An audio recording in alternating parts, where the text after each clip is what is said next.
I steered the small, inflatable boat toward the shore. As I looked back at the horizon, I admired the beautiful pink, purple, and orange colors of the sunset. The white sand and black rocks contrasted on Makalavan Beach. There was no one on the beach, and I was glad for that. I wasn't expecting anyone after all. It was Thursday. That only made my mission easier. As the sun set, darkness would cover my landing, and there would be nothing to worry about. I have bitter-sweet memories of this beautiful beach. Like a sunrise tomorrow, my life will begin anew. And I regret nothing. Many months before, we could be in one of those HGTV reality shows where a couple decides to move to a tropical region and goes through the process of evaluating several places to live. At the end of the show, they have a fruity drink with the real estate agent celebrating the purchase of their new home. In our case, we were running not from the snows of the Midwest, but from 9 months of gray skies of the Pacific Northwest. Hillary and I met in Seattle and have been married for 6 years. We were vacationing in Hawaii and decided the Kona area of the Big Island was the right place for us to move. Seattle's gray skies were an important, but not the only reason for the move. We were choosing between a house and a condo, and both options had pros and cons. In the end, we settled on a condominium. The lack of maintenance and the ability to make friends faster were the main reasons we chose the condo. Ollie Drive is an oceanfront road that runs south from downtown Kona toward Keohobe.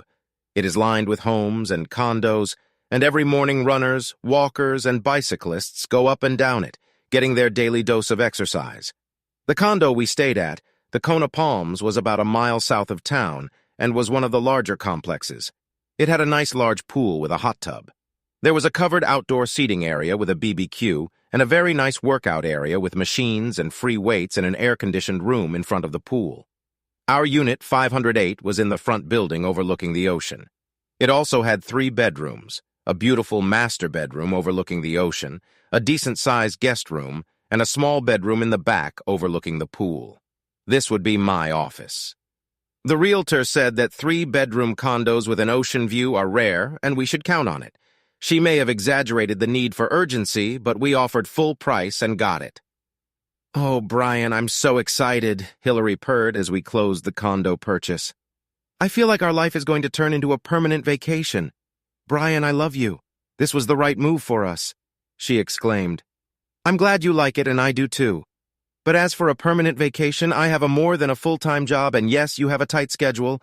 We still have to maintain this new lifestyle," I said. "I know," Hillary said, "but let me just think about a vacation for now." I smiled at her and gave her a hug. This really was my dream, and I was glad that Hillary was happy here too.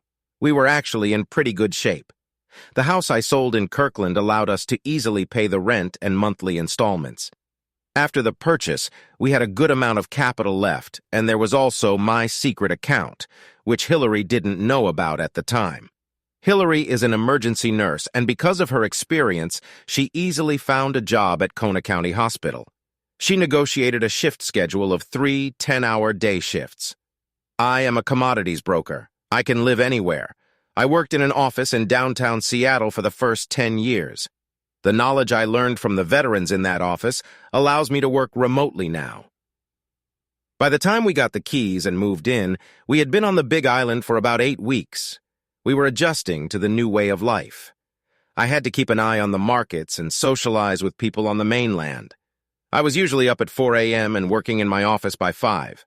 Hillary worked Monday through Wednesday from 7 a.m. to 6 p.m. Thursday. She relaxed and recovered, and by Friday she went into vacation mode. I knew her job was challenging and stressful. When I could, I would leave early on Thursdays and Fridays, and we would start our weekends. We moved in on Wednesday and in the process met a few new neighbors. Everyone seemed friendly and the people were diverse. Older, younger, singles, couples, and different ethnicities. We learned that the condo was hosting a Pauhana night this Friday. Everyone would gather in the pool area around 6 p.m.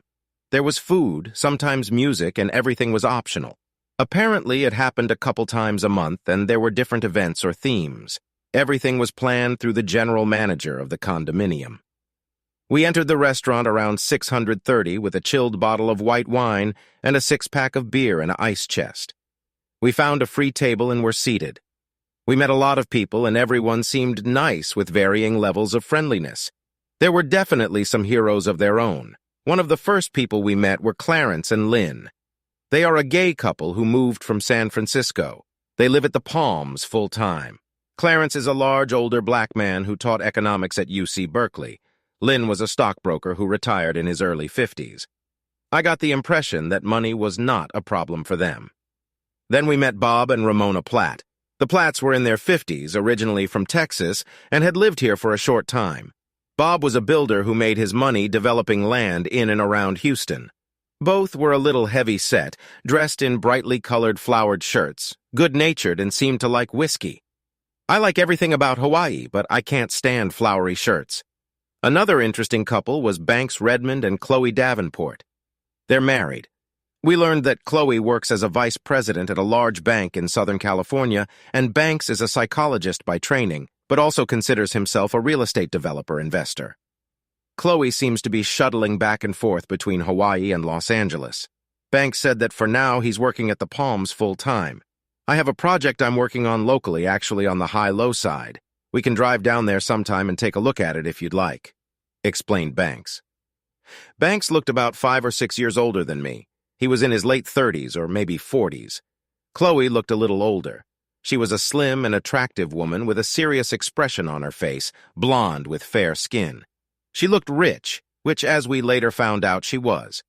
Banks was swarthy, probably of Mediterranean descent. He was a few inches taller than me, about 6 feet 2 inches, very tanned and in good shape. He had a scruffy look, but so far he was a nice guy.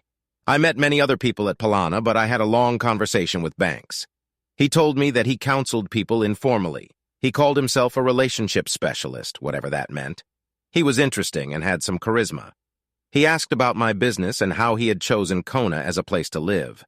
While we were talking, I realized that Hillary hadn't been at our table in a while and casually glanced over to see where she was. She was talking to a young, skinny surfer with a deep tan and curly blonde hair. He looked to be in his early 20s. They were laughing and standing pretty close. Banks noticed me watching them. "That's Corey White," he told me. "He's a resident Palms woman hunter," Banks explained. "What," said I? "Yeah, a young, good-looking guy like that pounces on female tourists and has a lot of fun," continued Banks. I get up to go in her seat. I did a calming exercise, deep inhale, deep exhale, deep inhale, deep exhale. I looked back at Banks, and he had this look on his face like he was mentally analyzing the situation. "Hi, Hill," I announced, wrapping my arms around her waist and kissing her cheek. "Oh, Brian, I think I surprised her, and it took her a moment to calm down. This is Corey. He's a marine biologist. He's been telling me about what lives in the ocean." "Brian Rivers," I said, extending my hand. "Nice to meet you," Corey replied. He grabbed my hand, and I squeezed it even tighter. His expression changed from friendly to "what the hell are you doing?" Deep breaths, deep breaths. Hillary went on and on about what an interesting man he was and how he had suggested that we ride on his boat to see the dolphins and sharks and so on. I just stood there with a silly smile on my face and nodded. "See ya," I said, and directed Hillary back to our table. When I looked back, White gave me a perplexed look. We returned to our table, and Hillary started talking to Chloe and Ramona. I just watched the events unfold. My attention never wavered from White. Don't worry, he never praised on married people. I heard a deep, ringing baritone. It was Clarence. "Excuse me?" I asked. "I saw you watching young Mr. White," said Clarence. "A pleasant man, and it's not bad to watch him either. But I wouldn't worry about him and married women." "Yeah, I'm not worried about any of that," I stammered. I was a little embarrassed that Clarence had noticed my jealousy.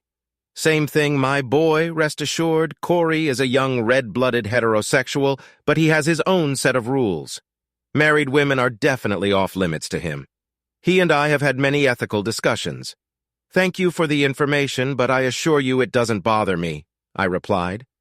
"Good, good. All good relationships are built on trust, Mr. Rivers," stated Clarence and departed, giving me a friendly pat on the shoulder. Sitting at the table, I thought about Clarence's words. It was almost exactly a year ago. We were invited to a party by one of Hillary's co-workers when we lived in Kirkland, just outside of Seattle. These parties can be fun, but sometimes they boil down to hospital gossip and complaining about work, which can get boring for an outsider like me. Hillary was excited and looked great. She is about 30 years old, 3 years younger than me. She has thick, dark blonde, shoulder-length hair. She has a sloping body. I think it was her open smile and beautiful eyes that initially caught my attention. Truth be told, when I first saw her, I was only interested in getting her into my bed, but then I got to know her better. That story could wait. But it can't be helped. She really does give off a sexual energy. I'm used to her attracting male and sometimes female attention. I'm just trying to stay calm. Deep breaths. Deep breaths. Anyway, we get to a party at the home of one of her friends and Carly's co-workers. It's the usual crowd. I know about a third of the group by name and another third I've seen at some similar events before. When we walked in, I saw an old high school soccer teammate, John Washington. He is hard to miss. John is huge and seems to have gotten even bigger since high school. We played soccer together at Metahoma High School. I was a running back and John played on the offensive line. We weren't friends in high school, but we were friends. I was glad to see him. We ended up having a beer, talking, and working things out. It turned out that his wife, Mandy, works as a midwife at Overlake Hospital, the same hospital where Hillary works. John and I and a few other people sat in one corner talking about sports, women, and the usual topics. About an hour and a half into the party, the energy changes a bit. A couple of guys from the group I was with looked toward the door, and the conversations seemed to stop for a minute, and then there are loud cheers about something. I looked around, and then a tall, dark-haired guy walked into the party. I'm straight, of course, but I have to admit that the guy was good-looking. As I watch him walk in, I look across the room at Hillary. She looks at the guy, and then I see Carly and another friend looking at Hillary. Carly whispers something, and then they all giggle. What was that? My antenna is up, but I'm acting calm. A few of the guys I'm chatting with start talking about him, and I find out his name is Greg Gortzik. Turns out he's been working in Boston for the last 4 or 5 years, and now he's back in Seattle. He's some kind of cool doctor. I look over and see Hillary hugging him tightly. When she starts to look in my direction, I am once again involved in the discussion my group has been having. I want to keep secretly watching to see what happens. I admit I can get jealous, but I try to apply my calming techniques to stay calm. Throughout the evening, Dr. Gortzik and Hillary do not take a step away from each other. At one point, I notice that they have separated themselves from the others and are seated in a quiet corner. Now I can remain calm, but at this point I apologize and walk over to them. Putting my arm around Hillary's shoulders, I look up at him and introduce myself. Brian Rivers, I say and shake Gorsuch's hand. Greg Gortzik, he replies with a charismatic smile. Greg, this is my husband, Brian, Hillary says. You're married, he says with a slightly shocked expression on his face. Hillary doesn't usually wear a wedding ring because of her job in the emergency room. Yes, didn't I mention that? Hillary hissed. She looks alternately at me and Gortzik. Gorsuch quickly picks up on it and says, oh, maybe it is. Anyway, Brian, you have a beautiful bride. Congratulations to you both. Now I don't want to take up anyone's time. There are others I need to meet, says Gorsuch. With a quick kiss on Hillary's cheek and a squeeze on my shoulder, he withdrew. An awkward silence hung between me and Hill. So you know this guy? I asked Hillary. She looked at me with a certain tinge of guilt on her face. Yes, he worked at Swedish when I was there before we were married, and I asked, he was part of a young group that sometimes hung out together. She said this with some awkwardness in her voice. Well, you definitely spend a lot of time with him tonight. Did you go out with him? I asked. No, not really. We were just friends. Now let's just forget about it, she said. I know I don't have it all figured out, but I'm jealous. I admit it. But sometimes she gives me reason to be jealous. She's never done anything, but she's flirty, and I know she had a bit of a wild past. I didn't know all the stories, but I'd heard some things. About 3 weeks after the party, I got a call out of the blue from my old high school buddy, John Washington. John's office is not far from mine in downtown Seattle, and he asked me to meet him for a beer at one of the downtown bars after work. Sure, John, my pleasure. I say that's a little weird. I like John, but we've never really been close friends. When I ask him, what's up? He just says, we'll talk tonight. I met John at Pine Cone, an upscale bar near Pioneer Square. We ordered beers and I asked what was up. Brian, it's none of my business, but you're my friend, and I have a duty to let you know what's going on. He said, shall we continue? I was confused. What's going on? I was starting to get turned on. Calm down and let me explain, replied John. Deep breath, deep breath. Mandy works with your wife at Overlay. Remember that guy? All the girls were looking at a Carly's party a few weeks ago. He asked, who I asked. But I thought I already knew. You know Mr. Soap Opera GQ, who is fashionably late? He explained. Yeah, I know who you mean, Greg. What about him? I didn't like where this was going. I was starting to get angry and John could sense it. Calm down, Brian. Let me get to the point. John calmly continued. Mandy said this guy is an Overlay now. Apparently your wife has had lunch with him a few times, just the two of them. Mandy says they always sit alone in the cafeteria, away from everyone else. So far so good. Not too bad. And she says they look too cozy and this guy has a reputation. What's the reputation? I asked, though I had a pretty good idea. I know his type. And tall, handsome ladies of the male type usually get any woman they want. Mandy also said she heard like they had some sort of relationship back in the day. What kind of relationship, I asked? Mandy didn't know that's all she heard, said John.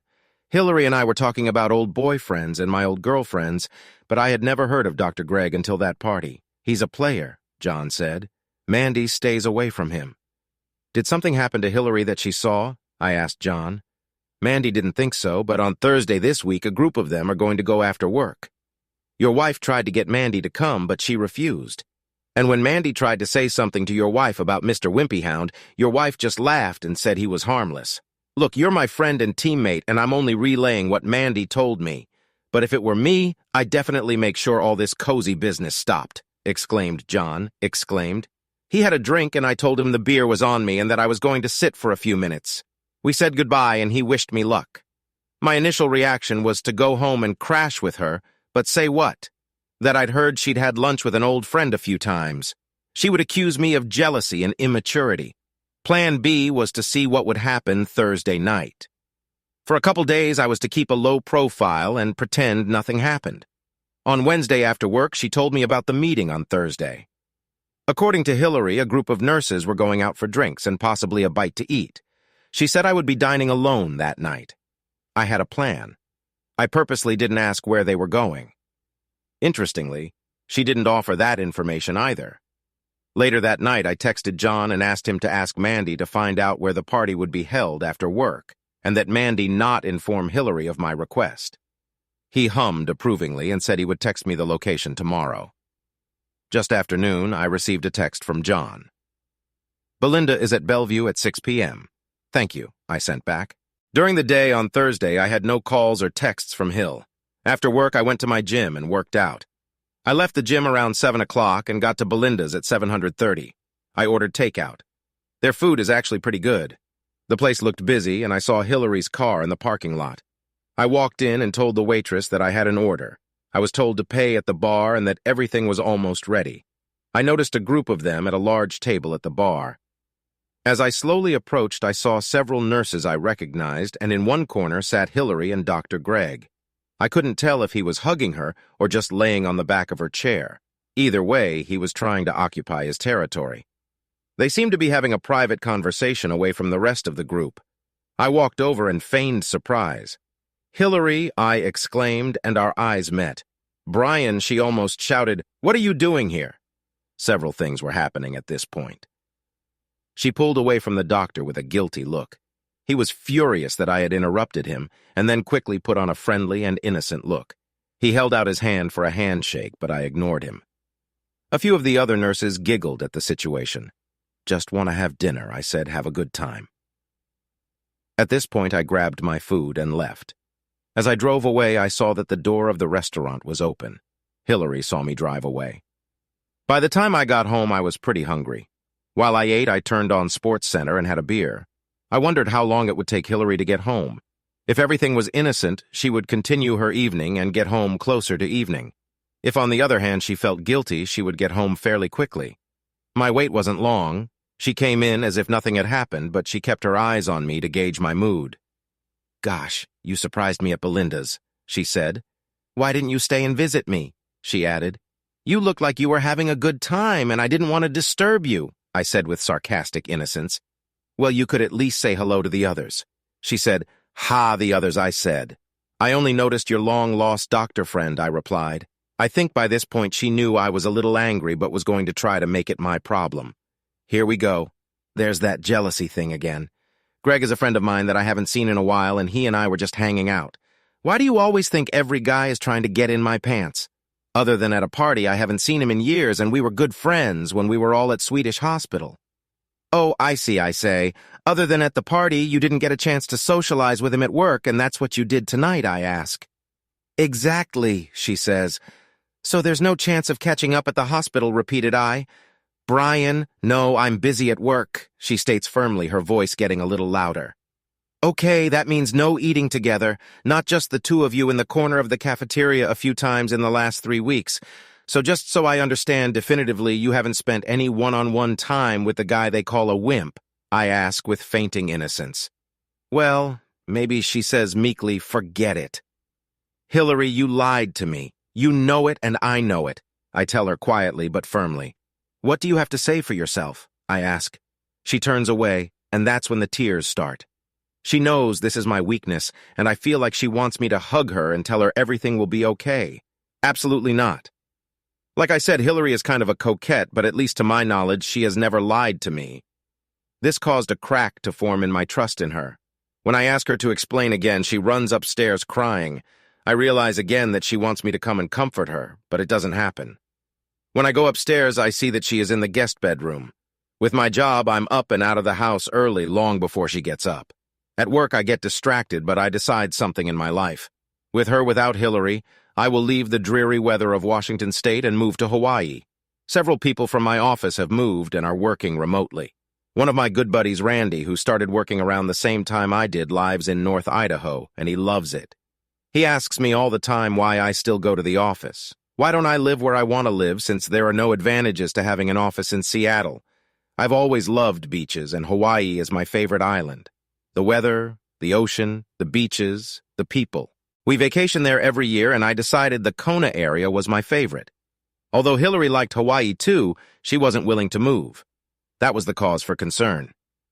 After lunch, I researched real estate in the Kona area. I usually get home before Hillary, but when I got home Friday night, she was already there. This is going to be interesting, I thought. Hey, honey, she called out to me as I walked in. I've got salmon on the barbecue. You want a beer? I walked into the kitchen, and she was acting like Thursday never happened. I took the beer from her, but I didn't kiss her. I took the day off. The house needed to be cleaned, and I wanted to have dinner at home tonight. Sound good? She asked. I sat and looked at her. What? She asked. I'm still waiting for an explanation after you lied to me yesterday, I stated. Oh, Brian, I wasn't lying. I was just confused. I knew you were mad, and I didn't want to upset you more. She tried to brush it off. Now, what do you want? Teriyaki sauce or dry rub for the salmon? She asked. I don't care about the damn salmon. I want to know why you lied to me, I said. I rarely use profanity, so she knew I was furious. What's the big deal? She objected. Greg was at the restaurant, and we were talking. I'm allowed to have friends, or you're too insecure for that. She went on the offensive. I was getting really angry. My therapist was whispering in my ear. In my mind, deep breaths. Deep breaths. Here are the facts. You spent over an hour with this guy at Carly's one-on-one party, and he didn't know we were married. The subject was never brought up during the entire conversation. Fact 2. You regularly have lunch with him, just the two of you in the cafeteria, and it causes gossip in the workplace. Fact 3. You socialize with him at Belinda's separately from the rest of the group. And finally, fact 4. You lied to me about seeing him just catching up. By my calculations, you had at least 6 hours to meet with him one-on-one, so what's the big deal? She just sat there looking down. Mentally, I prepared myself for the possibility that my marriage might end and began to think about a fresh start in Hawaii. I truly loved Hillary and loved everything we did together, but I didn't tolerate the lies. I knew I was jealous, and if I didn't get the truth out of her, it would be over. She continued to remain silent. And finally, I'm sorry I've been unfair to you, but can I explain? She said. I sat and waited. As you know, my father left when I was 10 years old. I've always needed a man's approval. I know you know that. In high school, I always picked the bad boy jocks. I had a certain reputation. When I graduated from nursing school, all those bad boy jock types were transplanted by doctors. Confident alpha males turned me on back then. I'll admit it. I knew some of it, but not all of it. When I got a job at Swedish Hospital after nursing school, there were a lot of young people there, and we formed a kind of clique. Carly and some of the doctors were in it, including Greg. I dated a few, but nothing lasted. It seemed like all they wanted was sex. I didn't know if I wanted to hear so many details. All the women were attracted to Greg, and he was a bit of a player. I guess I was in love with him, too. I started dating one of his friends, Nick Gardner, a radiologist. I soon realized it wasn't serious, but we continued dating for a few more months. I also learned that Nick and Greg were roommates and good friends. One night we were at a party, Nick and I, and Greg was there too. I wasn't sure whose house it was. There was a lot of drinking, and apparently Nick talked me into going to one of the bedrooms upstairs. I had a few drinks too. It's definitely TMI, but I had to hear how it all turned out. We were doing it in someone's room, and after we were just laying there, Greg came into the room. He said it was by mistake. He must have had a lot to drink, too. He sat down on the bed and started talking to us. Nick said he had to go to the bathroom and would be right back. I expected Greg to leave, but he didn't. Well, I kind of fell in love with him, and he started proposing. "Stop!" I yell. "Are you telling me you had fun with him, too?" I ask. For a full minute, she doesn't say a word. Finally, sort of. At this point, she's crying, and I'm furious. My wife is a whore? I don't know what to do. I guess the good news, if you can call it that, is that at least I found out the truth. No one would make this shit up. She then tells him that she feels awful the next morning. Nick asks if the three of them, her, him, and Greg, can get back together. She slaps him, and that's the end of their relationship. She learns from others that she is starting to get a bad reputation at the hospital. She quits partying and focuses on her career and the rest of her life. "Shortly after that, I met you," she said. "You dated his friend," I stated firmly. "I know I was so stupid, but I was in love with him." She wailed. "So, you're still in love with him?" "Is that what this is about?" I asked. No, I love you." I was confused. Suddenly, this guy I was once interested in was now interested in me. I would never do anything about it. It was just flattering. I tell her I need to think about it. We never have dinner, and I head out for a walk that ends up dragging on for hours. No wonder it's raining. A month ago, I was happy. Things were going great. I had a beautiful woman as a wife, and I didn't care about anything. Now I question my wife's morals, and I'm not sure I trust her. One thing was certain. I would definitely be leaving Puget Sound for Hawaii with or without Hillary. Then again, I knew she was a little wild before we got married, but having fun with a guy and his roommate, that was pretty depraved. On the other hand, we weren't married and didn't even know each other at the time. I had some casual sexual encounters before we were married. When I finally made it home, I was confused about a few things. One thing I was sure of. I was moving to Hawaii. The next few days were pretty stressful. I was still trying to figure out what to do about Hillary. I believed she hadn't done anything with this Greg guy, but I believed she was getting too close to him. At one point on Saturday afternoon, I was ready to divorce her and move to Hawaii. A fresh start. On the other hand, I thought back to all the wonderful vacations Hillary and I had spent in Hawaii. The thought of being there without her wasn't as good as being there with her. I'll have to think about what to do. Apparently, we stayed together and moved in together. Hillary swore her love for me and denied any attraction to Greg. I wanted to believe her, and I kind of did. I needed to keep an eye on her. Our life on Aaliyah Drive was wonderful. She worked 3 days a week, and I had my own schedule. There were busy periods in my business, but there were also plenty of times when I could skip out when he wasn't working. My workload would go up and down. It really was like a permanent vacation. I ran on Aaliyah Drive almost daily, and when Hillary was free, we hiked together. We explored the island and found beautiful waterfalls, jungle, majestic views, and amazing beaches. One of the features of the Big Island is that it is the newest island in the Hawaiian island chain. Therefore, there are fewer beaches. The good beaches had to be traveled by car to get to, but they were worth it.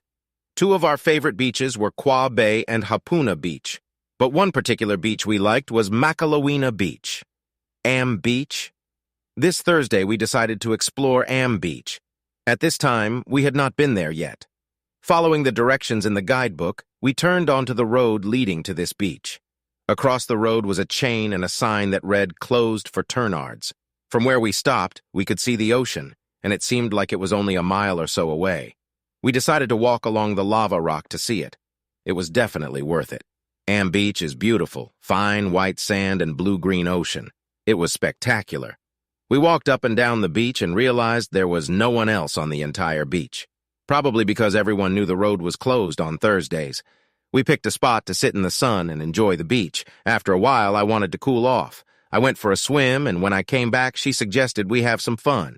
She just laughs and says, "Since there's no one else, why not? I can't believe we just made love to my wife on the beach." We stayed at Am Beach for a few more hours and then headed back to the car. After we got home, Hillary went to take a shower. What a wonderful day.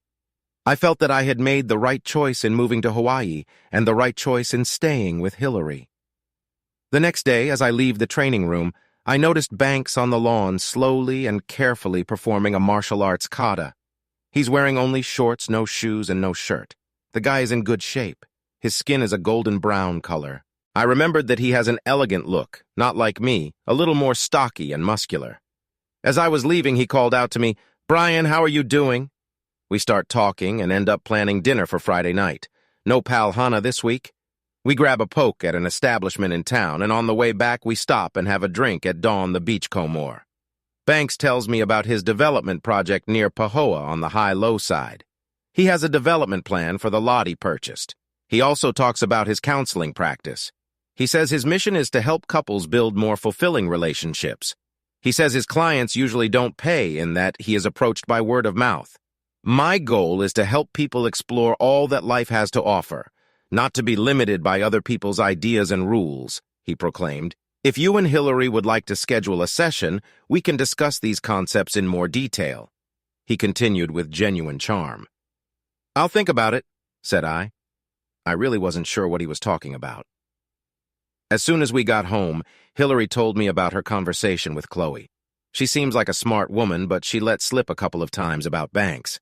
Hillary also said that Chloe went out of her way to let her know that it was her money that paid for a lot of their lifestyle. Interesting. So far, in my opinion, Banks has been a nice guy, a bit of a charmer, but at this point I don't see anything wrong with him. Wednesday night, Banks stopped by our apartment to show us a real estate prospectus. I tell him I'm not interested. He looks disappointed, but quickly returns to his confident demeanor as if my answer didn't hurt him. On Wednesday night, Hillary was burning with fatigue after 3 consecutive 10-hour shifts. Tonight was no exception. Banks was attentive and funny, and that cheered her up. He inquired about her schedule, and she told him that Thursday was a day she could relax. Most Thursdays, she and I would go to the beach where she could bask in the sun, swim in the ocean, and relax. So far, I have been able to get away on Thursdays. "What are your favorite beaches?" asked Banks. "Kwabi and Hapuna are our favorite places," Hillary replied. Then she looked at me and winked. "We have visited M Beach several times since our first visit. We ended up inviting Banks to join us in Kwabi. I wanted her to continue getting to know Banks as much as I did. He turned out to be a good friend, and I imagined that he and Chloe could become our married couple." Hillary looked gorgeous, and a couple of times I caught him looking at her. I couldn't blame him, but a small flame of jealousy flared briefly. At one point I got hot and went for a swim.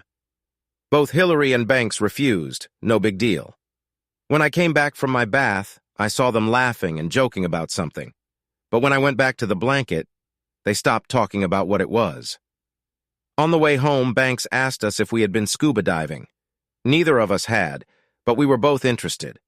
Banks told us about a place in Kona where you could take some lessons and get certified. We were interested. Hillary was especially interested. The longer we lived here, the happier I got, and I wanted Hillary to love the lifestyle as much as I did. I was glad we could start a new hobby together. Banks said he had a boat and that he goes to a special place that has an amazing reef and always interesting sea life.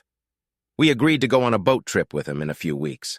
When we got back to our apartment after Banks left, we discussed the previous day. "You're right, he's a really nice guy. I enjoyed our day today," said Hillary. I was glad she felt that way. If he and Chloe were going to be our friends, I wanted us all to get along. "Hey, what were you two laughing so hard about when I went swimming?" I asked her. She looked at me, trying to remember what I had asked her, and then quickly looked away as the shadow of a smile flashed across her lips. "Oh, nothing.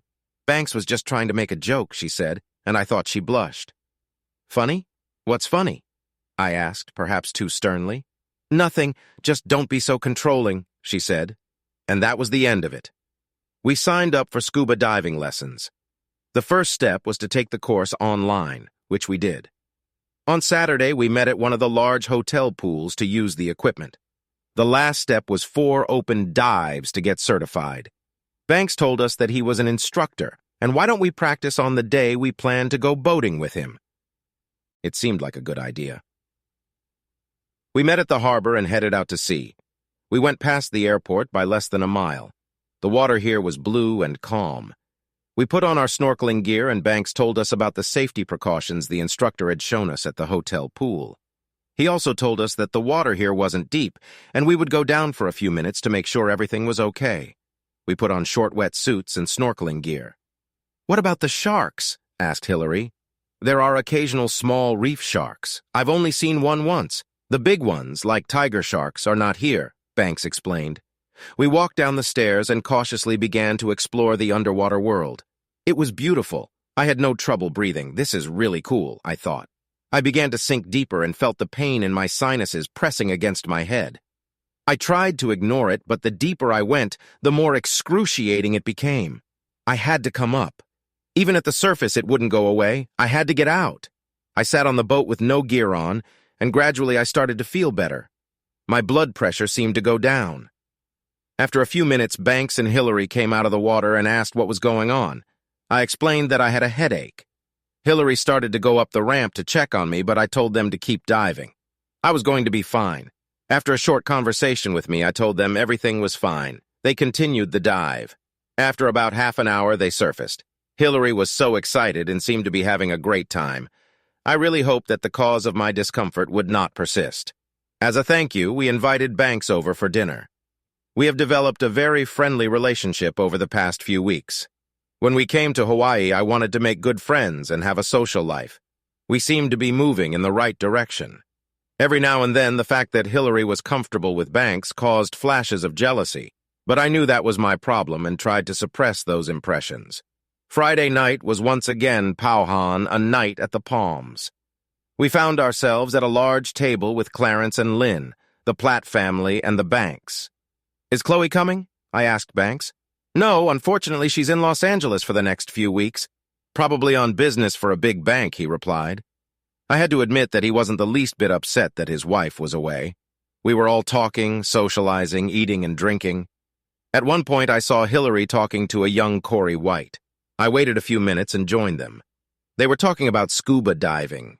She told him about my problems, and he recognized that it was a real problem and that some people suffer from that kind of pressure. At that moment, a gorgeous blonde woman approached us. Corey introduced us. "This is my older sister, Kiki. She doesn't work at the Palms full-time, but lives in our family condo when she's in Hawaii," says Corey. "She's blonde, slender, and beautiful. A walking Barbie doll." We found out that she is an independent IT professional and also has an apartment in Santa Clara. During our brief conversation, I learned that she is divorced. "I love Hawaii and try to come here as often as possible," she says. I start to revisit my first impression of Corey. He seems like a pretty solid guy. Banks shows up at that moment, and the mood immediately changes. Kiki, who was talking and laughing just a moment ago, looks negative and goes silent. Corey has a look on his face like he wants to punch Banks. Banks is as charming as ever, oblivious to the negative sentiment. What's going on here? Kiki excuses herself, and Corey leaves without saying a word. It was weird. We start talking about scuba diving, and Hillary tells us how much she enjoyed it. Banks talks about different techniques and seems to have a lot of knowledge in this area. "Oh, Brian, I hope we can find out what is making you uncomfortable. I wouldn't want to stop. It's so much fun," adds Hillary. "Well, since I can't go, you certainly can," I say. "He's right, and I'd be happy to be your guide," Banks adds. I hope he's just a good friend. Work for me ebbs and flows, then suddenly becomes fluid. I spend my days in our bedroom analyzing commodity markets and talking to people on the phone. One of the keys to my success is the ability to dig deep. A weather event such as a tornado, drought, or flood can quickly change commodity prices. A few percentage points to one side or the other can make or lose big money. One of my high school friends, Dan Bain, is a climate scientist. To put it bluntly, Dan is very geeky and very smart at the same time. He has all these weather forecasts for months in advance. Dan also still lives at home and doesn't use the phone. You'll have to meet him in person. Like I said, he's weird. There will be an agricultural conference in Seattle in a few weeks. That kind of information might be helpful, too. My plan was to attend the 2-day conference and then stop by Dan's relatives in Federal Way and talk to Dan. About a 3-day trip, maybe Hillary would like to spend a few days in Seattle. I called my sales manager in the Seattle office and told him my plans. Brian, I think this is a great idea. It will go well with our mentoring program that starts next Monday, said my sales manager. I had completely forgotten about that commitment. When I told them I was moving, my company had an ironclad rule about mentoring new employees. I was mentored, and it helped. Remote employees were assigned an apprentice who worked with them for 1 week straight and continued to help them after a week of one-on-one work. I agreed, as I had no choice. It would be almost 2 weeks, but we both had friends and relatives to catch up with in Puget Sound. That night when Hillary got home, I told her about the trip to Seattle for 12 days. Brian, I can't do that, exclaimed Hillary. Why not? I asked. That would mean missing 2 weeks of shifts in a row, and I'm still on probation, she said. I don't know if I could take at least one of the weeks off, she continued. Geez, I didn't want to stay with her this long, but it's a sacrifice to live in a tropical paradise. The following week, I made an appointment with an ear, eye, nose, and throat doctor for my scuba diving problem. The Asian doctor asked me about my pain, examined my nose, throat, and ears. He paid special attention to my left ear. Mr. Rivers, you seem to have a problem with the eardrum in your ear. I would highly discourage you from engaging in underwater activities at depths greater than 10 feet. Snorkeling would probably be fine, but scuba diving could permanently rob you of your hearing. He said, great. Now I got Hillary hooked on aqualung and can't participate. On Wednesday, Banks and I went for a run on a Lee Drive. We discussed work in life. It didn't seem like he and Chloe had a particularly close marriage. We talked in front of the building as Hillary was coming home from work. What a day, she said. I can't wait to go to the beach tomorrow. I need to bask in the sun, swim in the ocean, and not think about work, she added. Tomorrow at 9:30, said Banks. Ha, I thought. I was somewhat confused. I was glad he had become such a good friend that he was comfortable inviting himself, but he could wait until we asked him. Sounds good, Hillary said. And that was the end of it. Thursday morning, I was already up and working until 5 a.m. The markets were up and down, which was very unnerving. Most importantly, you had to be a few steps ahead of everyone else to make money. Suddenly, my door swung open. Brian, you're not ready. We're leaving in 10 minutes, proclaimed Hillary. I completely forgot, said I. There was no way I could leave. Hill, honey, I don't think I can go today. At least not right now, I told her. I could see she was starting to get angry. That's when the phone rang. Before answering, I asked, Can you just go with Banks? I asked. She looked at me long and hard, turned, and walked away. I answered the phone, and that was the end of it. Good thing we were in this time zone, and by mid-afternoon, things were effectively over. I thought about getting dressed and trying to find them. I called Hillary, but she didn't pick up. I closed my eyes. Just for a moment, I told myself. I must have fallen into a dead sleep because the next moment Hillary kisses me. I realized from the shadows that it was about 6 o'clock. And so we made love. After a few minutes, she silently gets up and walks to the bathroom. The door closes, and I hear the shower turn on.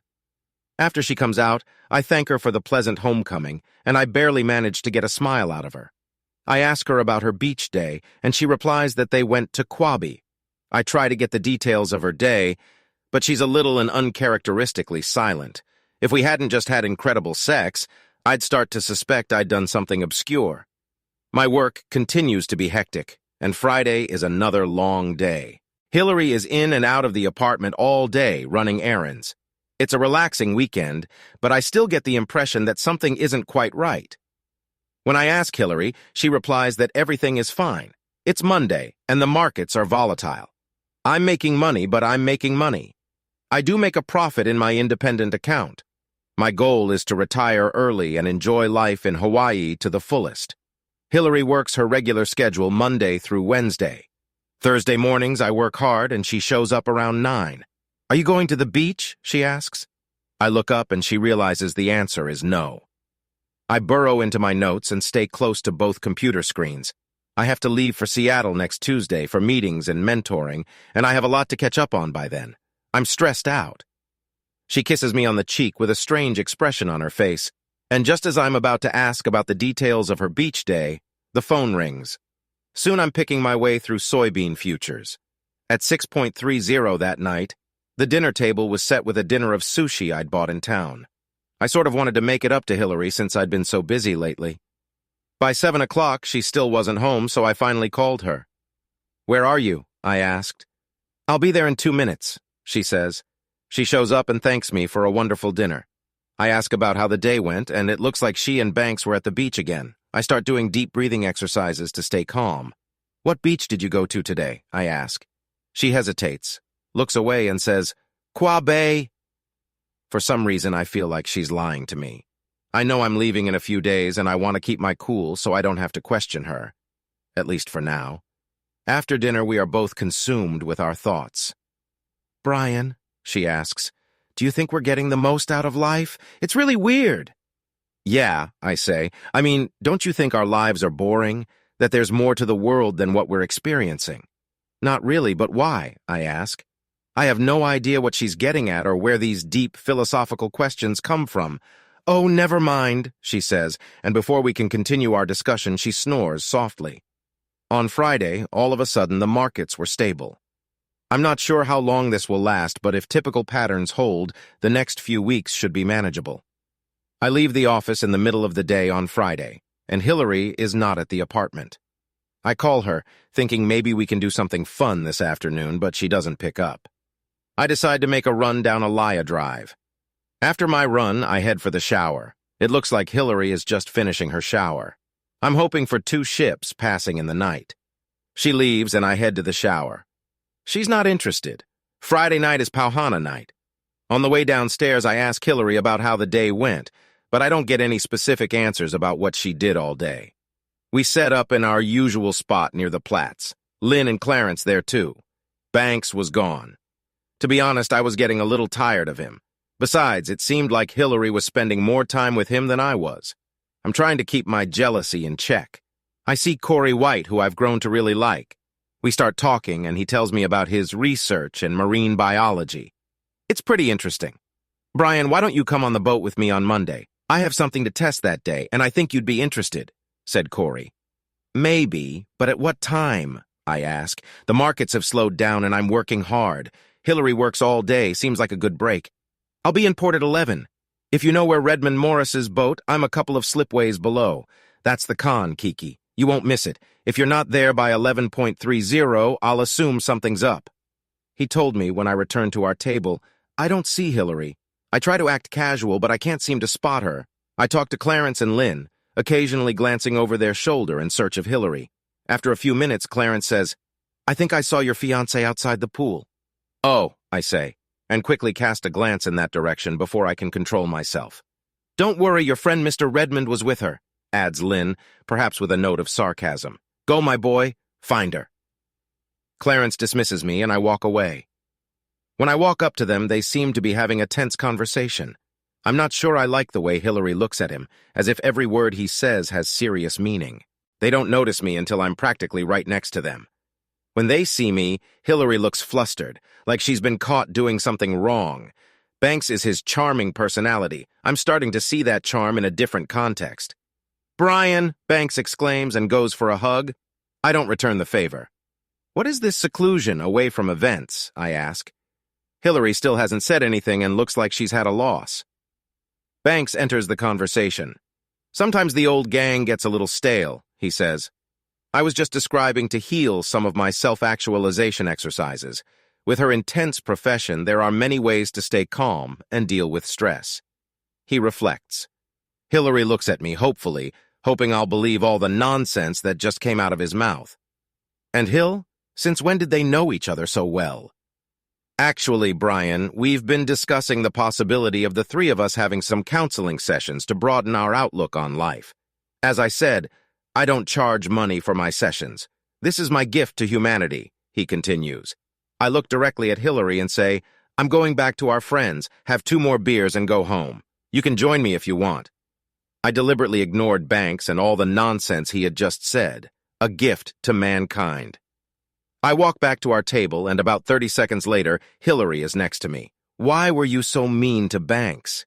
He's your good friend, she asks in a quiet but firm voice. I sat for a while and then told her, I'm starting to sense something from him that I don't really like. What are you talking about? She asks. With all the stress that's been going on in my life lately, and knowing that I'm leaving for Seattle in a few days for almost 2 weeks, I really don't want to get into it with her. I'm making a silent vow to myself to distance myself from him as soon as I get back from my business trip. Hillary and I are also going to have a serious talk when I get back. Never mind, I say. On Monday, I joined Corey on the Kankakee boat. We talked about his work, the ocean, and marine life in the area. It's really very interesting, and he seems to be passionate about it.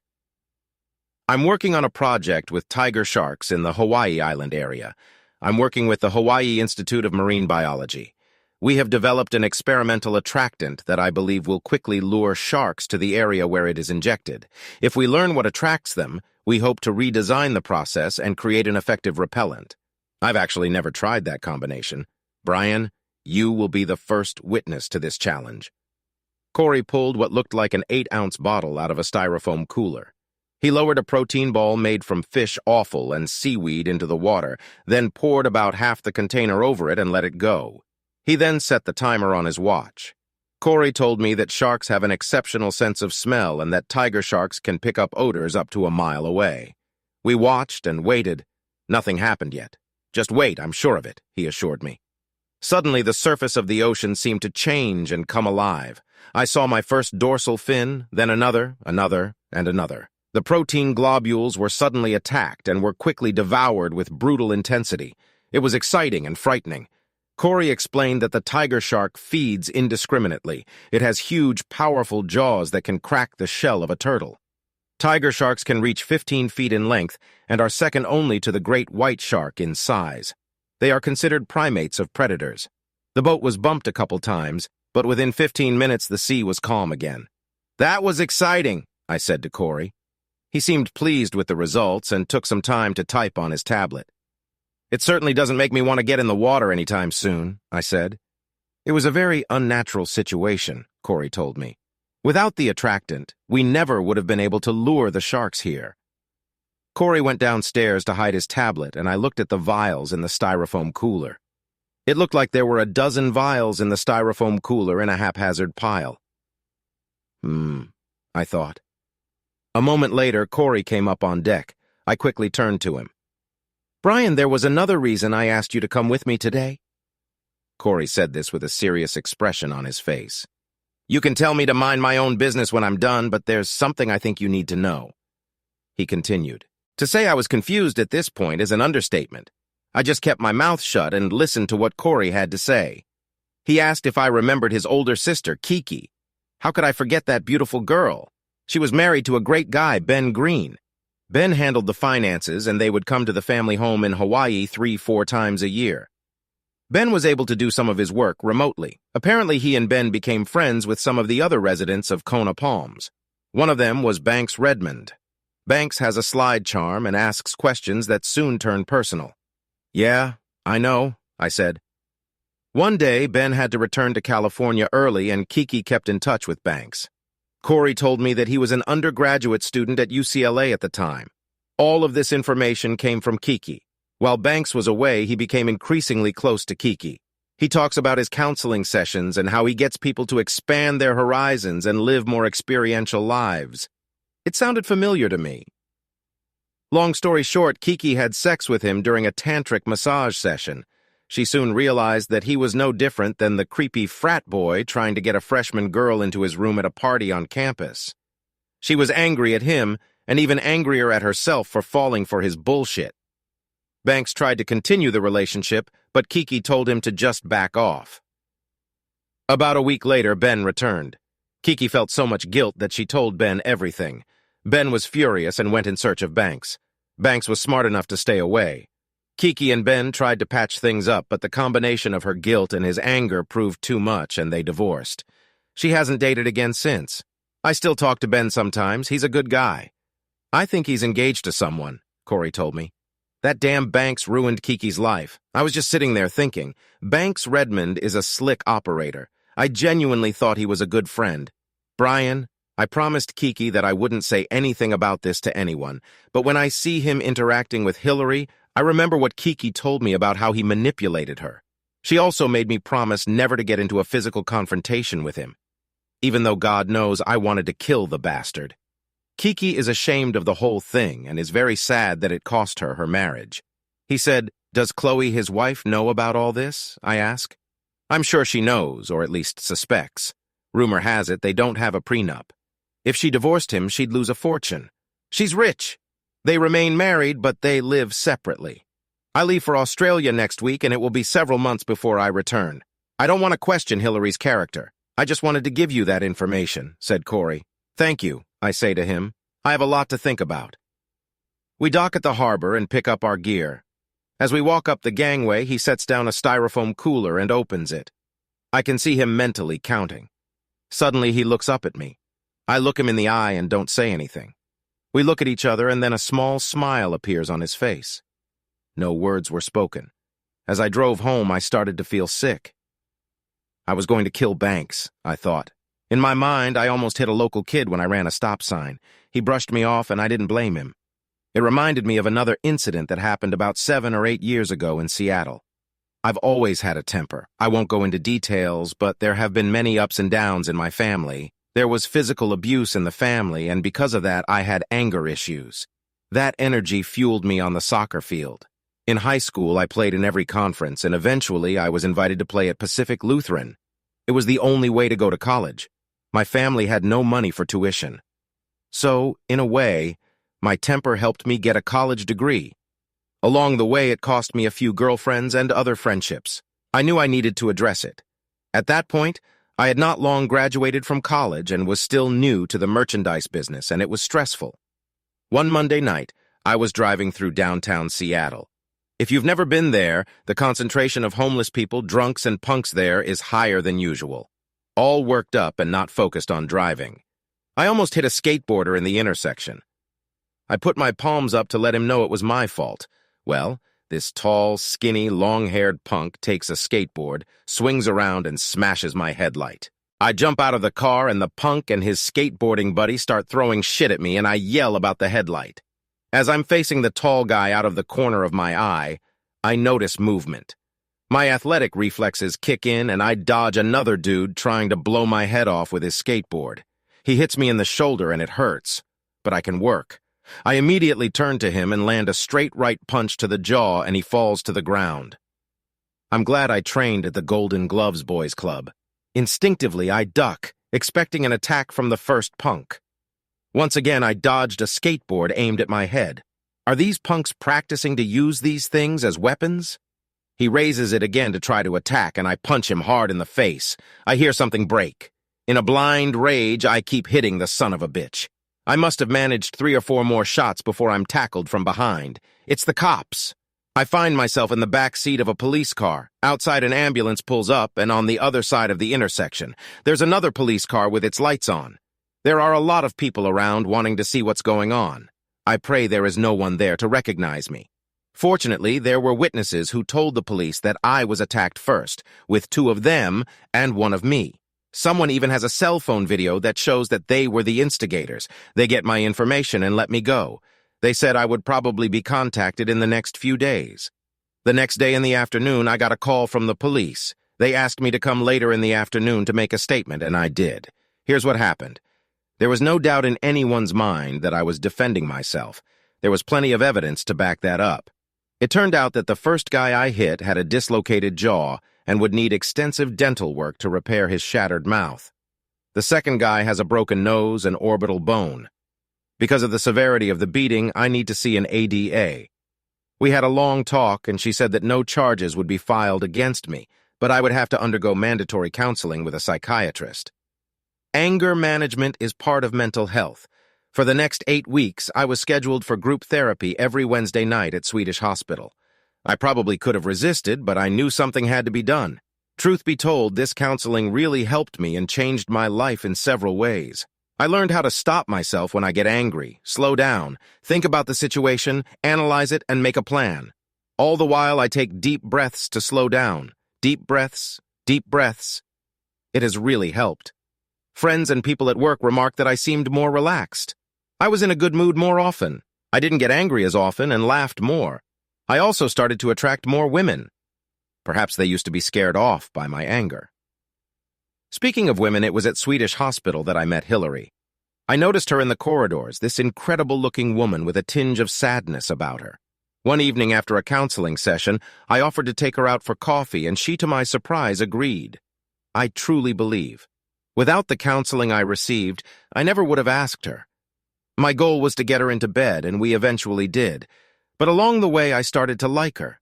It was a little unclear to me if she liked me too, but she kept saying yes when I kept asking her out. She would tell me that I was different from others she had dated. At the time, I didn't know if that was a good thing or a bad thing. Eventually, we ended up in my bed, and she certainly knew what to do and was eager to tell me what she liked. As we lay there, she asked, "So this is our last date?" and looked at me. I was actually thinking about an exit strategy. I liked her, and I had just found out she was great in bed, but I really wasn't looking for commitment. I must have procrastinated too long because she cried quietly. Wait, I said. No one is talking about a last date, at least I'm not. Now tell me why all the tears, I asked. We talk, and she tells me how wonderful I am, and that I'm so different from regular guys and that all doctors are narcissistic assholes. I don't ask her too often about all those asshole doctors, but I'm sure there are a few stories. I think of Hillary. She looks great. She's fun to be with. She's got brains. She's not stupid. No real weaknesses. We continue to date and, as you may have realized, stay together. At least for now. Back to Hawaii in the present moment. At the intersection on Aaliyah, I stopped to gather my thoughts. I don't know if anything happened, but now I know Banks' MO. My goal is to get Hillary and myself out of his net. After that, I'll need to devise a serious plan for Hillary. As Clarence once told me, a good relationship is built on trust. Currently, our foundation wasn't as strong as I would have liked it to be. I'm considering canceling the trip, but I'm setting myself up for a big move in the next few weeks. The market is ripe for profit-taking. With the little bit of knowledge I will gain from the conference and, more importantly, from Dan, my brilliant climatologist friend. I am confident I can make the right moves. I'm calm. I'm in surveillance mode. I'm going to find out what the hell is going on with Hillary and Banks. She comes home Monday night and isn't a bad mood. I'm trying to figure out how to approach her, but the time is not right yet. I know that if I push her at the wrong time, it could backfire and make it much harder to get any information. Tuesday night is a little different. She is more relaxed and friendly after work, and we enjoy a nice dinner. I tell her that Clarence and Lynn are taking me to the airport on Wednesday, and could she pick me up a week later on Friday? She agrees. Hillary, I ask, are you sure you can't come with me? It would be like a vacation. I know there's little chance, but I have to try. She doesn't even consider the possibility and quickly dismisses it, citing work. Then I start broaching the uncomfortable subject of Banks. I tell her that I think we need to put some distance between us and him. I tell her without elaborating that I've heard some negative things about him. I ask her to stay away from him while I'm gone. She flares up. How dare I say such things about our friend?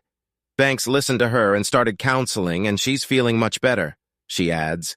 And now I want her to stay away from him until I'm gone for 2 weeks and she has no other friends. She's angry, and now I'm angry too. I don't trust him, and neither should you, I state. Here we go, jealousy again, she says. And so it goes on from there. She ends up sleeping in the guest room even after I try to apologize. This night really went downhill. I got a kiss and a brief hug before leaving for the airport, but it wasn't as warm. I feel like our marriage is on the rocks and she has no idea how serious our situation is. I remembered a bumper sticker I once saw. The first line read, "If you love something, set it free," and the second line read, "If it doesn't come back, hunt it down and kill it." It seemed to me to be appropriate for the current situation. Because of the time change, it's already evening when I land. I rent a car and head to the Marriott. It's 9:30 Pacific time, which means 6:30 p.m. in Hawaii. I don't call her that night. I'm tired. The next day, there is an agro conference, and I gather some good information. Afterward, I chat with a few people and learn a lot of useful things. I enter my notes on my iPad, and someone says there is a cocktail party in the next room. I check my watch. It's a little after 6 p.m. Pacific time, which means it's 3 o'clock in the afternoon in Hawaii. I'm trying to call Hillary. She's not picking up. I have a few cocktails and enough appetizers that I don't have to eat dinner. Around 8:30 p.m. I try calling again, but there is no answer. The conference will conclude on Friday, mid-afternoon. I feel that the information I received was useful while I'm entering new notes. Hillary calls. "Hi, how's the conference going?" she asked. "And we discussed my trip so far. I tried to call you yesterday." "What have you been up to?" I ask. I want to find out what she's been up to, but I'm walking on eggs. Fighting over banks isn't going to lead to anything good. She says she's doing the usual things, running errands, grocery shopping, and so on. I ask if she went to the beach yesterday, and she says yes, but not for long. I ask which beach she hesitates and says Quabe. I really want to ask if Banks was with her, but I hesitate. I ask what her plans are for the weekend. She tells me that there is no pahana tonight and that she plans to have a quiet weekend. I tell her I love her as we hang up. This phone conversation went well. My strategy is to be sweet and loving to her. If Banks tries to seduce her, I will hope that her love for me will overcome his advances. On Saturday, I'm heading to the Bain House in Federal Way. They were our neighbors in Tacoma when I was growing up. Mr. and Mrs. Bain are nice people, and I'm always happy to see them. Like I said, Dan is weird. He literally lives in his parents' basement, but it's not as weird as you might think. One of Dan's habits is that he is an absolute neat Nick. Everything in his basement is clean and organized. He has file cabinets and bookshelves where everything is cataloged and organized. He sits at his desk, which is in the very center of the basement. There are 2 huge monitors on the desk. In the corner is a small cot that he sleeps on. Dan is dressed in slacks and a short-sleeve button-up shirt. He rarely leaves the house. You can see that he's happy to see me. I don't think he'll have many guests. We spend time talking about the past, our old neighborhood, and the people we grew up with. Honestly, for me, it's an enjoyable pastime to spend time with Dan. I don't know how he makes money or who exactly pays him. What I do know is that he makes money. He builds complex computer weather models using all sorts of data, both current and historical. He's tried to explain this to me before, but I was quickly lost. Like I said, Dan is brilliant. I've asked him before if he ever provides information to people in my business. He said no. If Dan can be relied upon, he is completely honest. I have a list of things I want to ask him about. I have to make sure he stays on task or will branch off into topics that could take hours to cover. I ask him these specific questions, and also ask him to chart the weather for the next 90 days or so and enter various factors into the equation. His mom brings us lunch and we continue talking for a few more hours. Then I leave. I tell him I'll call and he says, "Please don't." Dan doesn't like the phone. He sends the weather maps I asked him for within 24 hours. In the evening, I try to call Hillary, but I get voicemail again. Sunday, I go for a run. I return to the hotel and start working on a trading strategy based on the information I've gathered. I have a really good feeling about this. I've never done such a deep dive before. Hillary and I are finally communicating. She seems eager to talk to me. I think that's a good sign. She's asking me about the conference and her visit with Dan Bain. Her voice is very chipper. I tell her she sounds happy. "Oh, Brian, I just love this place. Hawaii has everything I wanted and more. I love the weather. I love our condo, and even the job turned out better than I thought it would. I'm just thrilled with our decision to move," she exclaims. "It makes me happy. It was really my decision to move, and Hillary disagreed a bit. I'm glad she likes Hawaii as much as I do. I ask her what has caused such a sudden revitalization. I connect with Banks, and he helps me better understand myself and what life experiences are." She continues, "I'm not talking. I start to get angry. I take so many deep breaths I might pass out. I wonder what kind of crap this asshole is feeding her. After hearing Corey's story, I guess." "Oh, really?" I say calmly. "Tell me about how he's helping you." I ask, trying to remain as calm as possible. I sit and listen as she talks about how she feels, what life has to offer, expanding her horizons and finding true happiness in all areas of her life. How Banks helps her realize things that explain some of her negative feelings. I'm starting to feel nauseous. I'm afraid I'm going to explode. I use one of my anger management techniques and calmly but firmly walk away from the conversation. I tell her I'll call her this week. I pondered the situation. Corey's story about Kiki kept playing in my head. I had a few options. One, I could have booked a ticket home and intervened. That was ruled out. I wouldn't do that. 2, believe she loves me too much to give in to him. I'd say it's 50-53 at this point. 3, accept the fact that they have had or will have sex and divorce her. This was painful to think about. I started to develop a plan. My mentoring week went well. My intern was a young man named Michael Rodriguez. Mike was a hard worker and eager to learn. Each day I spent several hours studying my own trading. The markets were calm and Dan's weather forecasts were hitting the mark so far. I had a trading plan for the next few weeks that was going to make me a lot of money. Monday I don't call Hillary and she doesn't call me. I know she's working. Tuesday morning she calls around 10 a.m. Pacific time. I'm at work and we only talk for a few minutes. The exuberant excitement from our previous phone conversation continues. The week is flying by quickly and it's the end of the workday on Thursday. My plane leaves SeaTac tomorrow morning. I take my intern Michael Rodriguez out for a beer to celebrate his internship. It's a pleasant evening and we talk mostly about the trade. On the way home, I'm relatively calm about what I might learn about the situation with Hillary and Banks. If he and all his crap seduced or it's over, what I do next has yet to be formulated. If the seduction doesn't happen, my strategy will be to slowly and decisively cut Banks out of our lives. The flight arrives in Kona around 4 p.m. One of the small things I like about Kona is the quaint airport. Everything is outside, few interior buildings. Hillary picks me up at the curb. Hillary's in a good mood. A little weird, but good. She talks a lot, laughs a lot, and smiles a lot. She asks me questions about the trip, and when I start telling her about the Baines or my mentor or whatever, it's like she's not interested. She asks me another question before I even finish answering the previous one. It's weird. It's Friday, and there is a Pauhana event at the pool. I'm tired, but I ask her if she wants to go anyway. She says she doesn't care. I don't mind if we don't go, she says. That's weird, too. Hillary loves any kind of party, and we haven't missed one since we've lived here. I think maybe there is some reason why she doesn't want to attend these events. I think that would be fun, I say. I've been on the mainland too long, and I feel like having a couple glasses of my Thai, I add. Hillary was silent for a moment. I wouldn't mind being alone with you, she says, and strokes my thigh. Okay, I say. We'll leave for an hour or so, and then we'll get reacquainted, I proclaim. Hillary says nothing, but the issue is settled. We get down a little after 6 to the usual group.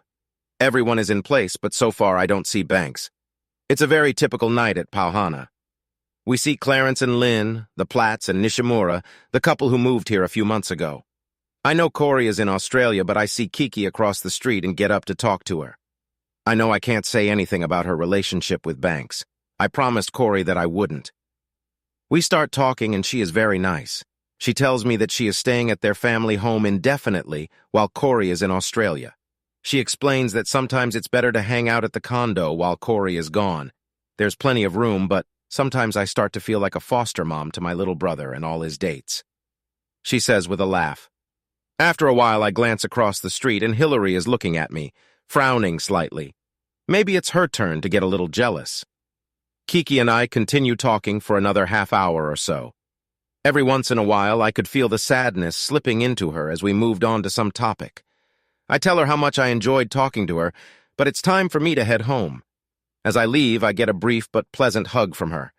Back at our table, I don't see Hillary. The ever-observant Clarence notices that I'm looking for her. I think Mrs. Rivers left 15 minutes ago, he tells me. Oh, she must be back at the condo, I say, heading towards the house. Brian, he says, I believe she was headed for Mr. Redmond's house. And dear boy, it's none of my business, but while you were on the mainland, they spent a lot of time together. Clarence tells me this with an expression of some concern. Nodding slowly as I absorbed this information, I turned to Clarence and gave him a brief hug, thanking him. He seemed a little surprised by the hug. I go to our condo hash 508. My next Mai Tai has more rum than juice, and the ones after that are mostly rum. It's not even 9 p.m. yet, and alcohol and jet lag are making me pass out. When I wake up, it's 2:30 in the morning, so it's 5:30 Pacific time, which is about the time I usually get up. I don't want to wake Hillary, so I head to the spare bedroom. I take a short nap, but by 6 in the morning, I'm up and out for a run on a Lee Drive. I have a lot to think about. Hillary's behavior, Banks, the commodities market, Clarence's comments. And I also think about Kiki White. One thing is for sure, Hillary and I are going to have a very frank conversation about banks in the future.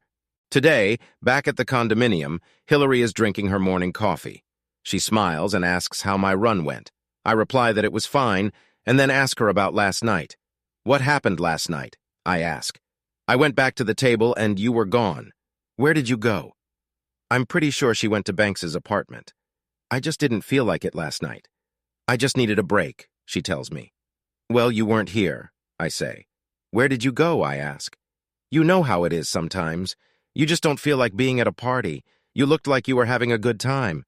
I didn't want to ruin your fun, she told me with a brief smile. Hillary, for the third time, I say a little more forcefully, but still calmly. Where did you go? She pauses, looks at me, and then lowers her eyes. After about a minute, she says, I went to talk to Banks. I try to stay calm, but I'm starting to get angry. I say to her, so your husband's been gone for almost 2 weeks, and you end up spending time with Banks. When I got home, you weren't yourself, she tells me. I'm furious. She's avoiding my questions, and her relationship with Banks is too close. It's broken our marriage. I need to know the truth about what's going on. When I question her about her relationship with Banks, she finally says the following. He's counseling me. He really understands me. He shows me how to experience more and live a fuller life. When I'm with him, I'm calm. My stress evaporates and I can physically relax. What the hell was that asshole feeding her? I lose my temper, start yelling, and tell her I'm going to talk to him and settle this once and for all. We had a big fight and she left. I've decided not to go to Banks's apartment right now. I'm practicing calming exercises. Deep breaths, deep exhale. I can't afford an assault and battery charge at this time. I'm hanging out at the condo and Hillary's not coming back. I wouldn't be surprised if she was at Banks. Earlier in the day, I text her telling her we need to have a serious talk. A few hours later, she replies that she'll be home at 6 p.m. and is ready to talk. All afternoon, I spend the entire afternoon planning my strategy. It basically boils down to what I was thinking while I was on the mainland. If she had sex with him, we're screwed. If she didn't, we cut him out of our lives. I have another plan for Banks. At 6 o'clock, the doorbell rings. Why is she ringing the doorbell? When I open it, I see Hillary and her escort, Banks. He looks at me with a calm and smug expression on his face. I flare up quickly, going into calming exercises for several reasons, including not hitting him. What the hell is he doing here? I ask. Hillary looks at me with an expression of patience. Banks and I have a lot to tell you, and it would be best if we discussed it all together. Banks and me. I want to throw him out, but curiosity about what they're going to say overrides my initial impulse. I need to get to the bottom of this. I really need to know what's going on. Okay, I say, why don't you start telling me what's going on? We move into the living room. They sit on the couch facing me. I sit in the only chair. Brian, you know I've had self-esteem issues my whole life, she says. She looks at me, waiting for a response. I just stare back at her dumbly. Well, she continues, I'm beginning to understand the origins of some of these problems. Banks is opening up this information for me. I feel so strong and happy. For the first time in my life, I feel really happy. Are you telling me you're not happy in our marriage? I ask her. No, Brian, honey, I love you. You're wonderful. It's not about you, it's about me, about understanding myself, pushing my boundaries, and ultimately being the best life partner for you. Banks is teaching me so much, she says. I'm getting close, Brian. I'm almost to the point where I can live life to the fullest. She pleads outwardly. I'm calm, but inside I'm more than angry. Her stupidity and his bullshit really got to me. Deep breaths, make a plan. I sit back and calm down and don't say anything.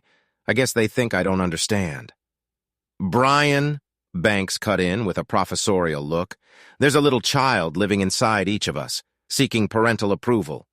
Hillary has abandonment issues stemming from her father's abandonment. She used her appearance to try to get that validation. What are we in our first year of psychology school? I wonder if this asshole believes the crap that comes out of his mouth.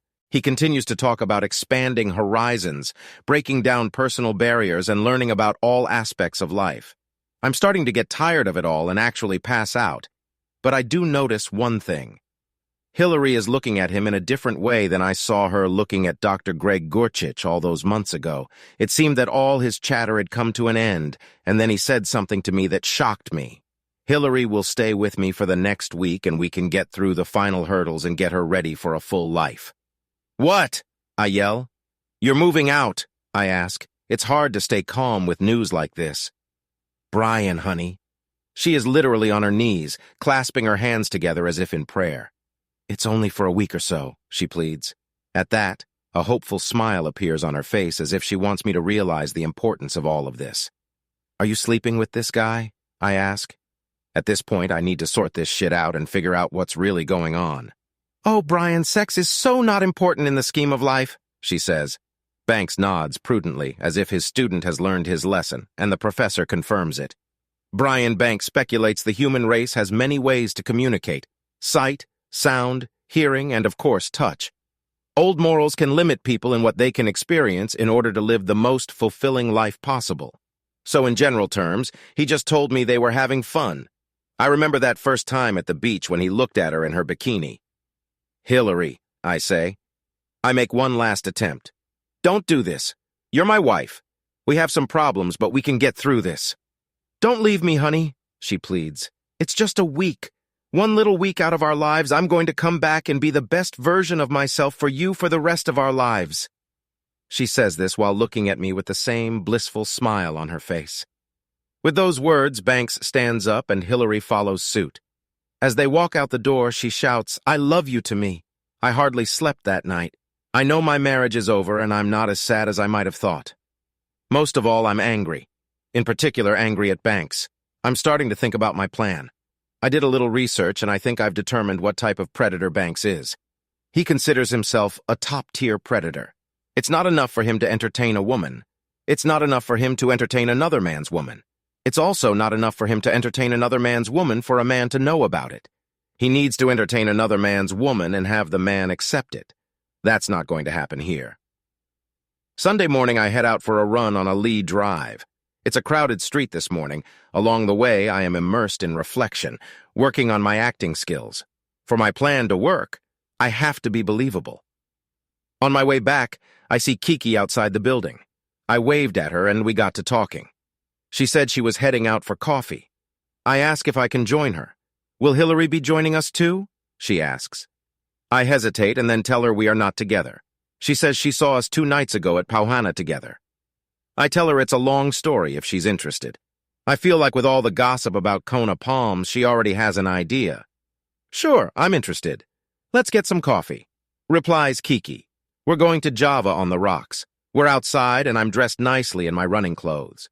I tell Kiki a very brief version of my situation with Hillary and with Banks. She's quiet, just taking it all in, but I can tell it's very personal to her. We both got hurt because of Banks Redmond. As we walk back, we talk about other topics and we have a really good conversation. I'm starting to like Kiki. We get back and I ask her if we could get together next weekend. She starts to shake her head in refusal and I stop her. Kiki, I'm not Banks, I say. I like you as a friend. At the moment, I'm married, but I expect my marital status to change very quickly. You know why? Come on, 2 friends for now dating? She smiles and it's like sunshine. Good, I guess. I'd like to see you again, but for now, we're just friends. She gives me a brief hug and kisses my cheek. As she walks away, I notice her step bounces. It's Monday and the markets are calm, but I feel change will come quickly. I have been studying Dan's models, and they match the information from the agriculture conference. I am making big moves in corn and coffee. I am getting into soybean futures. I make all these moves before the market has time to react. I have my own LLC that is drowned in several offshore corporations. It's legal. I just like to keep things separate. It may eventually lead to me, but it will take a lot of resources. This is my secret account. Through the LLC, I make my own trades. If I do it right, I have at least $500,000 in my secret account.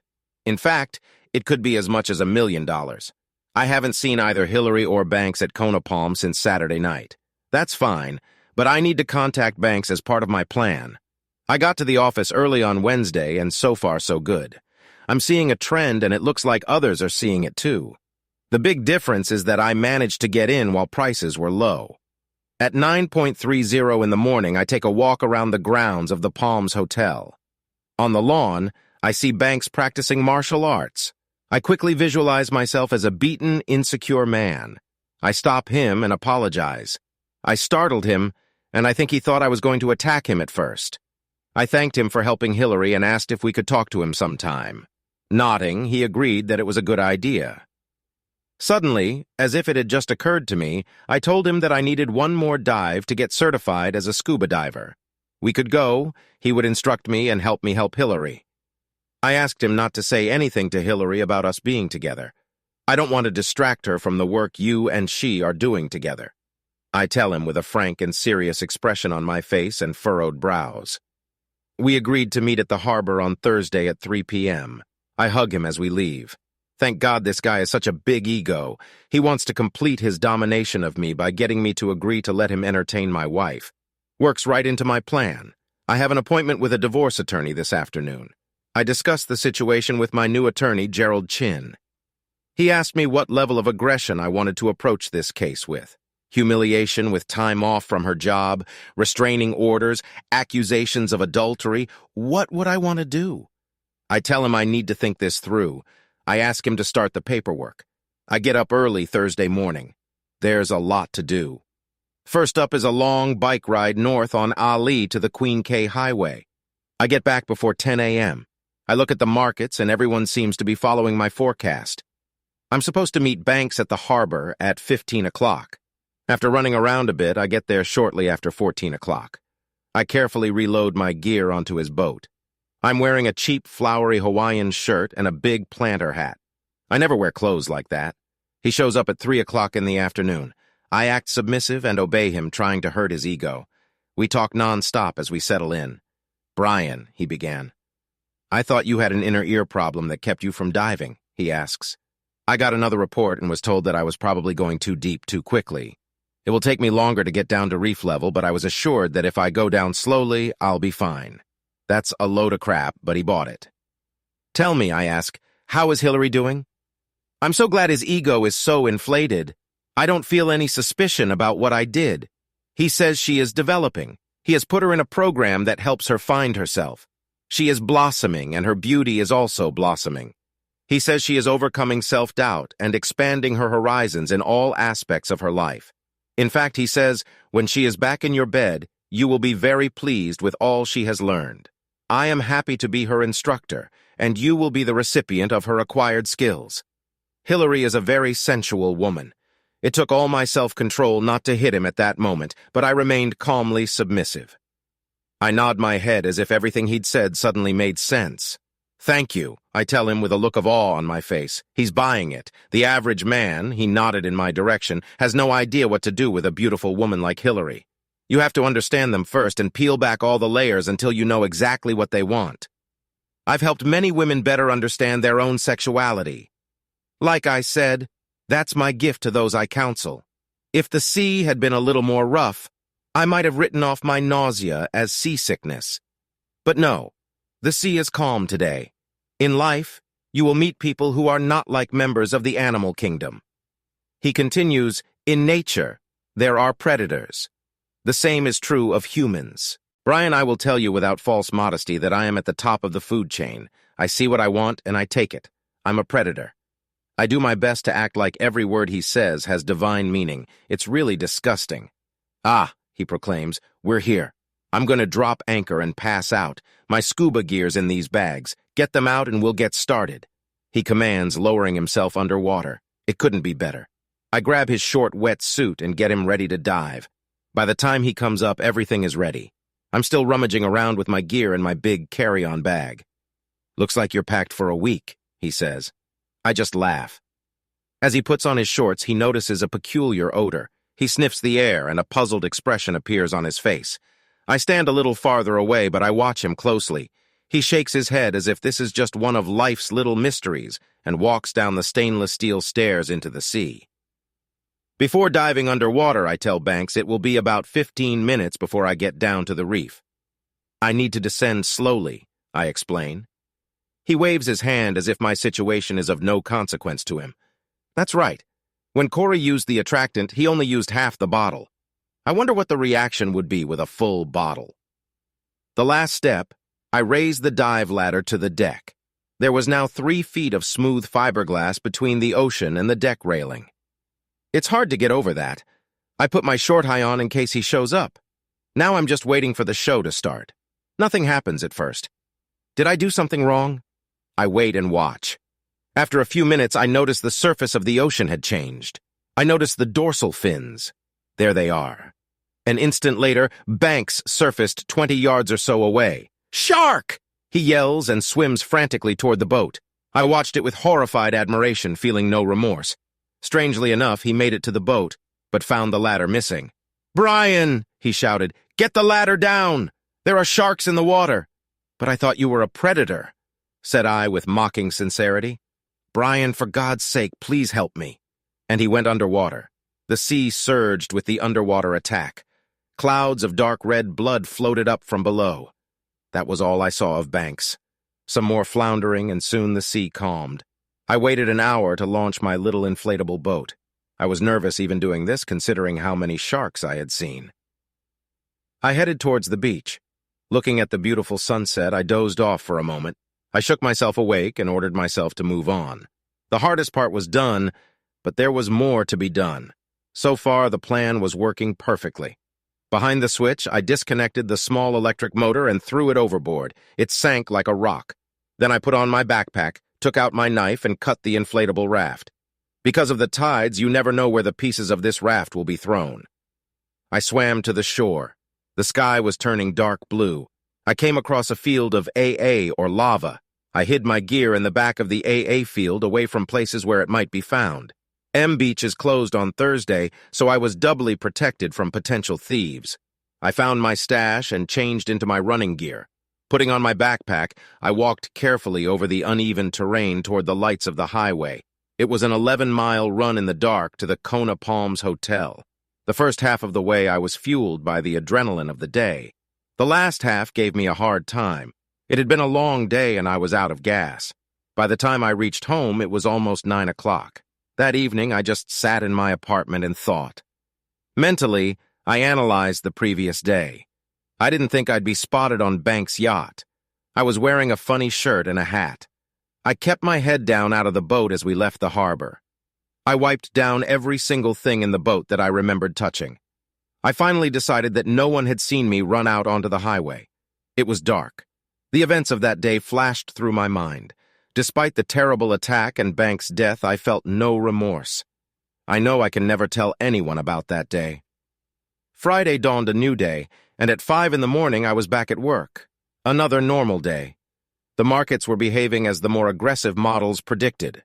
I was slowly selling my positions. I was getting out of the game. I calculated that my trading commissions alone brought me about $40,000. For my LLC, my gross income before taxes was over $700,000. By mid-afternoon, I was a little surprised that I hadn't heard anything about Banks or Hillary.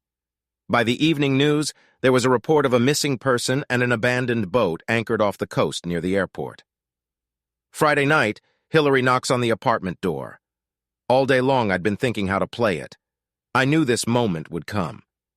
"Hillary," I say in surprise, "what do you want?" My role is the jilted husband. It's actually not that hard to play her. She hugs me with tears in her eyes. "Brian Banks is missing. They found his boat at sea, but he wasn't on board," she cries. I don't respond to the embrace. My arms lie limply by my side. I pull away from her and ask what's wrong. "Brian is all over the news," she says. "They found his boat, but there's no sign of Banks." Now she's sobbing. I look at her as if trying to comprehend the situation. I paused, then said, "I'm sure he'll show up. Probably nothing to worry about." She looks at me with a glimmer of hope in her eyes, thinking that maybe I was right. I walk over to her, and she seems to think I'm going to put my arm around her, put my hand on her back, and gently lead her to the door. "I thought you said you were moving for a week. You have a few more days." I say this without any emotion. She looks at me with a misunderstanding look. "Brian, you're kicking me out of my own home. I need you now more than ever." She stutters. "Looks like you didn't need me while you were having fun with Banks at his apartment," I say. "No more games now. I'm furious." "Brian, sex is so not important. Banks says it's just a different way of communicating. Our traditional morals are preventing us from finding ourselves. Please don't let a little thing like sex get in the way of our growth together. Get out, a yell. If I hear that self-actualization crap one more time, I'm going to throw up. As she walks away, she sobs. Sunday morning, Kiki and I have coffee again. I make sure we only look like friends. No hugging, no kissing, no holding hands, nothing. We get along great. We talk about banks a little, but not much. First of all, I don't want to seem too interested in him. That might seem suspicious. Second, I really don't care. Don't get me wrong. I would love to hug and kiss Kiki. I have a feeling she would enjoy it too. I'd love to just hold her hand. For a number of reasons, I don't have to rush into it. Back at the condo, I turn on the news. The first thing I hear is a gruesome discovery on a popular beach outside of Kona. A severed arm, possibly from a shark attack, washed ashore. Here we go. On Monday, Hillary tries to call me, but I don't pick up. Then I get another call. It's the police. They say they're investigating the death of Banks Redmond.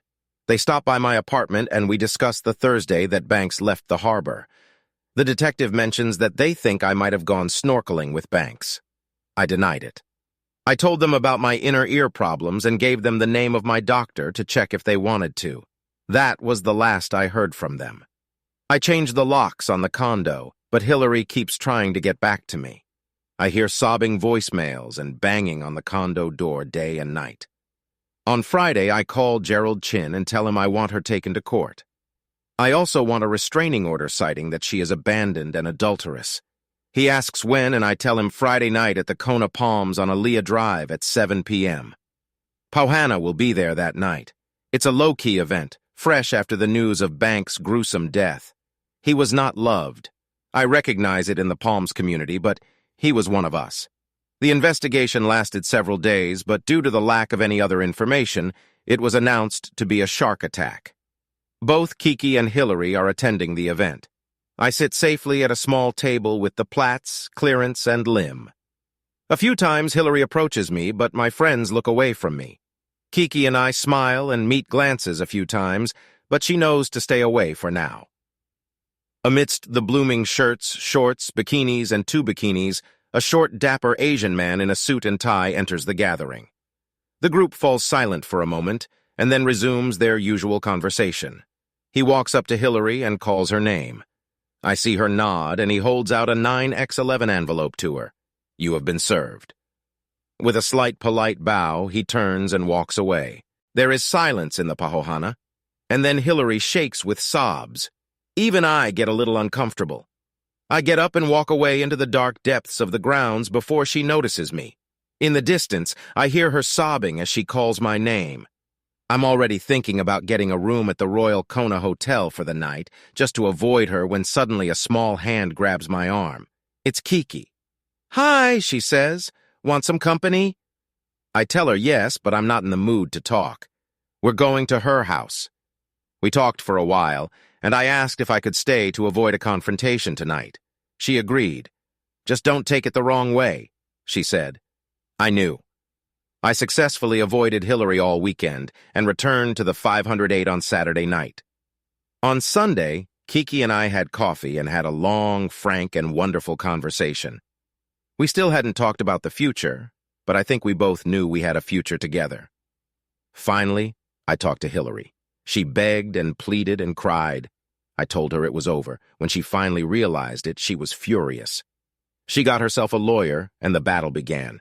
Chin had a staff of investigators and interviewed many people who witnessed Banks molesting Hillary. One resident saw them naked together on Banks' deck. On Friday morning, I had a visit from Clarence.